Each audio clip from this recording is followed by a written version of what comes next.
অষ্টম শ্রেণীর দ্বিতীয় পর্বের মূল্যায়নের গণিতের একটা প্রশ্নপত্র তোমাদের সামনে আমি তুলে ধরছি। তো সকল অষ্টম শ্রেণীর ছাত্রছাত্রী যারা রয়েছে প্রত্যেকে কিন্তু ভিডিওটি দেখবে। তোমাদের নানান রকম প্রশ্ন ছিল যে তোমাদের সেকেন্ড ইউনিট টেস্ট পরীক্ষা যেহেতু এবার নতুন প্যাটার্নে পরীক্ষাটা হবে, আগের বছরের তুলনায় সম্পূর্ণ আলাদা 50 নম্বরের পরীক্ষা হবে। গত মানে তোমার আগের যে বছরগুলি ছিল সেক্ষেত্রে তোমাদের 25 নম্বরের পরীক্ষা হতো, তো সেটা বেড়ে গিয়ে এবার ডবল হয়ে যাচ্ছে। তো সুতরাং কেমন ধরনের প্রশ্ন তোমাদের হবে, নম্বর বিভাজন কেমন হবে, কি কি ধরনের অঙ্ক আসতে পারে তা নিয়ে আজকের এই ভিডিও। তারই একটা নমুনা প্রশ্নপত্র আমি তোমাদের সামনে তুলে ধরেছি। এটা হচ্ছে 50 নম্বরের একটা প্রশ্নপত্র, তোমরা দেখতে পাচ্ছ। তো ঠিক এমন ধরনের প্রশ্ন কিন্তু তোমাদের পরীক্ষায় হবে সেকেন্ড ইউনিট টেস্ট পরীক্ষায়। তো তোমরা কিন্তু প্রত্যেকে দেখো, এবং এখানে যে অঙ্কগুলি রয়েছে প্রত্যেকটা কিন্তু ইম্পর্টেন্ট অঙ্ক। আর তোমাদের সিলেবাস কি আছে সেই সিলেবাস থেকে সম্পূর্ণ কোশ্চেনটা বানানো হবে। হ্যাঁ, এবং বলে রাখি যে সব অঙ্ক যে হুবহু বই থেকে দিবে এমন কিন্তু না, শর্ট প্রশ্ন যেগুলি রয়েছে সেগুলো কিন্তু বইয়ের বাইরে থেকেও দিতে পারে। তো কি কি অঙ্ক আছে আমরা একটু দেখে নেব। প্রথমে তোমাদের একের দাগে 6টি, তোমরা কিন্তু প্রশ্ন যে নম্বর বিভাজন সেটা কিন্তু ভালো করে বুঝে নেবে। প্রথমে তোমাদের একের দাগে 6টি করতে হবে এবং প্রত্যেকটা নম্বর থাকবে 1 করে। তাহলে মোট 6 একে 6 নম্বর তোমাদের ফার্স্ট পার্টটা থেকে রয়েছে। কি কি অঙ্ক আছে দেখো। 0.01 এর 1% এর মান কত? তারপর আছে 37.8 মিটারের 110% সমান কত? এক্স ওয়াই জেড এর গসাগু কত? চারেরটা কি আছে 20:25 সমানুপাতি y:15 হলে y এর মান কত হবে? 4টি অপশন আছে, সঠিকটা লিখতে হবে। পাঁচের দাগের কি আছে? পাঁচের দাগের x minus a into x minus b equal to x square minus 5x plus 6 থেকে তুলনা করে a b এর মান বলো, এখানে মধ্যে কোনটা হবে?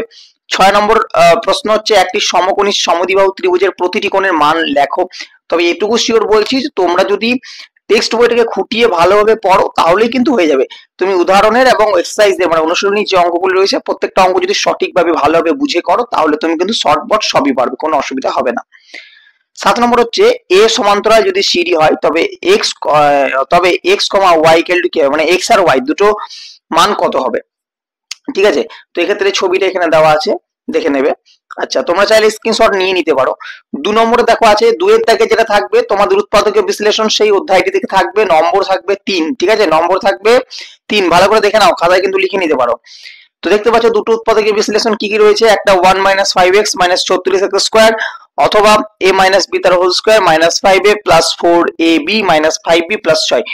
একটা কঠিন থাকবে একটা সহজ থাকবে, এটা কিন্তু আমি বলে দিচ্ছি। ঠিক আছে, 3 নম্বর থাকবে। আমি কিন্তু সাজেশন দিয়ে দেবো, তোমাদের কোনো চিন্তা নেই, অবশ্যই কমেন্ট করবে তোমাদের যদি সাজেশন প্রয়োজন হয়, আমি যদিও দেবো।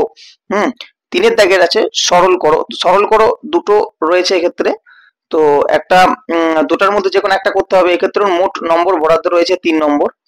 তো প্রথমবারে যে সরলটা রয়েছে সেটা আছে 1/x² - 3x + 2 plus 1/x² - 5x + 6 plus 1/x² - 4x + 3, অথবা দিয়ে যেটি রয়েছে সেটা হচ্ছে a মাইনাস, এটা সরলীকরণ অধ্যায় থেকে। ঠিক আছে, সরলীকরণ অধ্যায় থেকে দূরে দেবে, মানে তোমাকে প্রত্যেকটা অধ্যায় করতে হবে।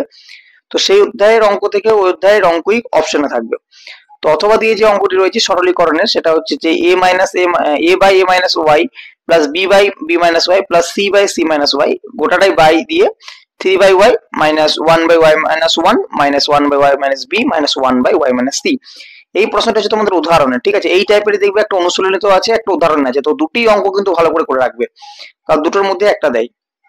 আচ্ছা, এবার আছে তোমাদের লসাগু গসাগু, বীজগাণিতিক লসাগু গসাগু এই অধ্যায় থেকে তোমাদের একটা গসাগু করতে হবে আর একটা লসাগু করতে হবে। ঠিক আছে, তো গসাগুর যে অধ্যায়টা থেকে অঙ্ক হবে সেটা কিন্তু 4 নম্বরে থাকবে, যেহেতু বড় হয় অঙ্কগুলি। তো কি কি অঙ্ক আছে দেখেন, একদম সোজা কমন অঙ্ক দেখ। তো এক্ষেত্রে 4 নম্বরের হবে।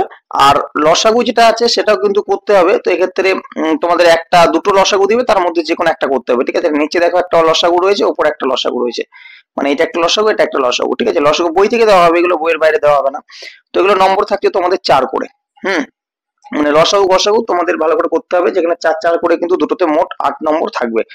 নেক্সট হচ্ছে 6 দাগের। 6 দাগের এক্ষেত্রে যে প্যাটার্নটা তৈরি করা হয়েছে তাতে এখানে মোট 6টি প্রশ্ন এক্ষেত্রে দেওয়া হচ্ছে।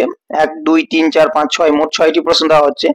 এবং সেখান থেকে যে কোনো 4টি প্রশ্নের উত্তর করতে বলা হচ্ছে এবং প্রত্যেকটা নম্বর থাকছে 4 করে, ঠিক আছে। এক একটা প্রশ্নের নম্বর থাকছে 4 করে, মোট এই পার্টটা থেকে থাকছে 16 নম্বর, সব থেকে বেশি নম্বর রয়েছে, ঠিক আছে। মানে 50 নম্বরের মধ্যে 16 নম্বর এখানেই রয়েছে। তাহলে দেখো এখানে কি কি রয়েছে অঙ্ক, 6টি অঙ্ক একটু দেখে নিই। এখানে মধ্যে কিন্তু আমি বলে দিই 4টি বই থেকে থাকবে এবং 2টি কিন্তু বইয়ের বাইরের অঙ্ক থাকবে, ঠিক আছে। যদিও সহজ থাকবে কিন্তু বইয়ের বাইরের অঙ্ক থাকবে।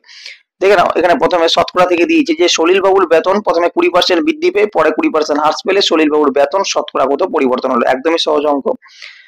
2 নম্বর হচ্ছে মিশ্রণ থেকে থাকছে। মিশ্রণ থেকে বলা হচ্ছে 2 প্রকার পিতলের তামা ও দস্তার পরিমাণের অনুপাত যথাক্রমে 9:4 এবং 7:9। এই 2 প্রকার পিতল 5:2 অনুপাতে মেশালে যে নতুন প্রকার পিতল পাওয়া যাবে তাতে তামা দস্তার অনুপাত কত হবে। 3 নম্বরটাও মিশ্রণ থেকে এই অঙ্ক রয়েছে। 3:1 অনুপাতে সিরাপ ও জল মেশানো শরবত থেকে কত অংশ তুলে নিয়ে তার পরিবর্তে সমপরিমাণ জল ঢাললে সিরাপ ও জলের পরিমাণ সমান হবে, ঠিক আছে। আচ্ছা, 4 নম্বর অঙ্কটা হচ্ছে তোমার তৈরাসিক থেকে আছে। 30 জন লোক 15 দিনে একটি গ্রামের রাস্তা 3-এর 7 অংশ সারান, যদি আরো 10 জন লোক কাজটি করতে আসেন তাহলে বাকি অংশটি সারতে কতদিন লাগবে। তারপর হচ্ছে তোমার 5-এর অঙ্কটা, এটা অনুপাত থেকে দিয়েছে। 2 প্রকার গুঁড়ো সাবানের সোডা ও সাবান গুঁড়োর অনুপাত 2:3 ও 4:5। যদি প্রথম প্রকারের 10 কিগ্রার সঙ্গে দ্বিতীয় প্রকারের 18 কিগ্রা মেশানো হয় তবে নতুন গুঁড়ো সাবানে কত অংশ সাবান গুঁড়ো থাকবে, খুবই ইম্পর্টেন্ট।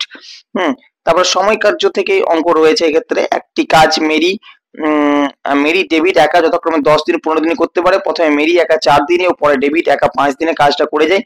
মারি এসে বাকি কাজটি 4 দিনে শেষ করলো। যদি মেরি ও ডেভিড মারি একসঙ্গে কাজটি করে তবে কত দিনে শেষ হবে। বলে রাখি এই সময় কার্য অঙ্কটি কিন্তু মানে এই অধ্যায়টি অনেক স্কুলে আছে আবার অনেক স্কুলে নেই, ঠিক আছে। তো বেশিরভাগ স্কুলে দেখা যাচ্ছে যে অধ্যায়টি আছে, তো সেহেতু এখানে অঙ্কটা দেওয়া হয়েছে। তো তোমাদের মোটামুটি এই পার্টটা যেহেতু 16 নম্বর, এই পার্টটা থেকে তোমাদের শতকরা, মিশ্রণ, অনুপাত সমানুপাত এবং তোমাদের তৈরাসিক এই 4টে অধ্যায়ের উপর ফোকাস করে তোমরা কিন্তু অঙ্কগুলো করবে, কারণ এই অধ্যায় মানে এই 4টি অধ্যায় থেকে এই পার্টে অঙ্ক দেওয়া হবে। 7-এর দাগে দেখো, 7-এর দাগে তোমাদের উপপাদ্য বা প্রয়োগ যেগুলি আছে, তোমাদের প্রয়োগ বলতে দেখবে তোমাদের বইয়ের যে উদাহরণে যেগুলো দেওয়া আছে করে দেওয়া প্রমাণগুলো করতে হবে, ঠিক আছে।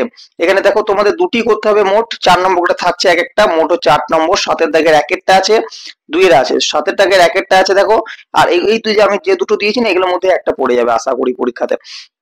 তো 1-এরটা আছে প্রমাণ করো যে ত্রিভুজে কোন একটি বাহুকে বর্ধিত করলে যে বহিস্থ কোণ উৎপন্ন হয় তার পরিমাণ অন্তস্থ বিপরীত কোণ দুটির পরিমাণের সমষ্টির সমান, ঠিক আছে। এটা একটা অথবা দিয়েছে দেখো প্রমাণ করে যে একটি ত্রিভুজের দুটি কোণের পরিমাণ সমান হলে তাদের বিপরীত বাহুগুলির দৈর্ঘ্য সমান হবে। দুটির মধ্যে যেখানে একটা করতে হবে, 4 নম্বর থাকছে।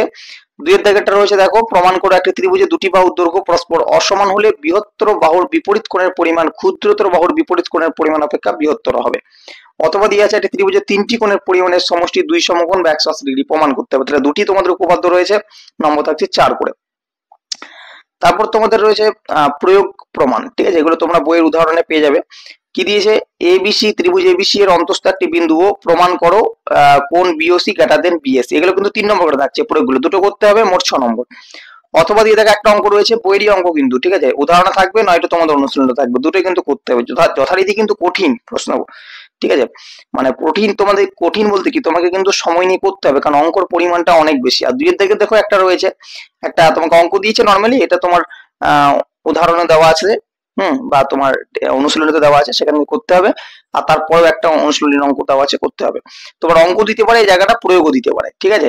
তো এই পার্টটা কিন্তু যথারীতি কঠিন, লাস্টের পার্টটা তোমাকে মুখস্থ করতে হবে উপপাদ্যগুলো, প্লাস প্রয়োগ করতে হবে, প্লাস যে অঙ্কগুলি রয়েছে সেগুলোকে প্র্যাকটিস করতে হবে। সুতরাং এই ছিল 50 নম্বরে। দেখেন আর একটি হিসাবটা আমি বলে দিই। প্রথমে দেখো 6টি শর্ট প্রশ্ন 6 নম্বর, তারপরে একটা উৎপাদক বিশ্লেষণ 3 নম্বর, তাহলে 6-3 9। সরল করো, এখান থেকে একটা 3 নম্বর, 9-3 12। তারপরে গসাগু আর লসাগু 4-4 করে 8, তাহলে 12 আর 8 হচ্ছে 20। তারপরে এখান থেকে 16, তাহলে 20 আর 16 হচ্ছে 36। তারপরে এখান থেকে রয়েছে 8 নম্বর, তাহলে 36 আর 8 হচ্ছে 44 এবং লাস্টের অংশতে রয়েছে 6 নম্বর, তাহলে 44 আর 6 50। এই ছিল তোমাদের সম্পূর্ণ 50 নম্বরের পরীক্ষার একটা প্রশ্নপত্র। আশা করি বোঝা গেল কোন অধ্যায় থেকে কি ধরনের কেমন ধরনের অঙ্ক আসবে, নম্বর বিভাজনটা কেমন হবে। আশা করি আর কোনো তোমাদের মধ্যে ডাউট থাকবে না। এরপর রয়েছে তোমাদের সাজেশনের ব্যাপার। তো তোমরা যদি চাও অবশ্যই কিন্তু কমেন্টে জানাবে। এছাড়া আমি সাজেশন আমাদের ফেসবুকে পোস্ট করে দেবো, তোমরা চাইলে সেখানে ফলো করে নিতে পারো, আমি ডেসক্রিপশন বক্সে লিংক দিয়ে রাখছি। আশা করছি ভিডিওটা তোমাদের ভালো লাগবে। যদি ভালো লেগে থাকে অবশ্যই লাইক করবে, বন্ধুদের মধ্যে শেয়ার করবে, আর আমাদের চ্যানেলে যদি নতুন দর্শক হয়ে থাকে চ্যানেলটিকে সাবস্ক্রাইব করতে কিন্তু একেবারে ভুলবে না। আজকের ভিডিও এখানেই রাখি, তবে দেখা হবে পরবর্তী ভিডিওতে।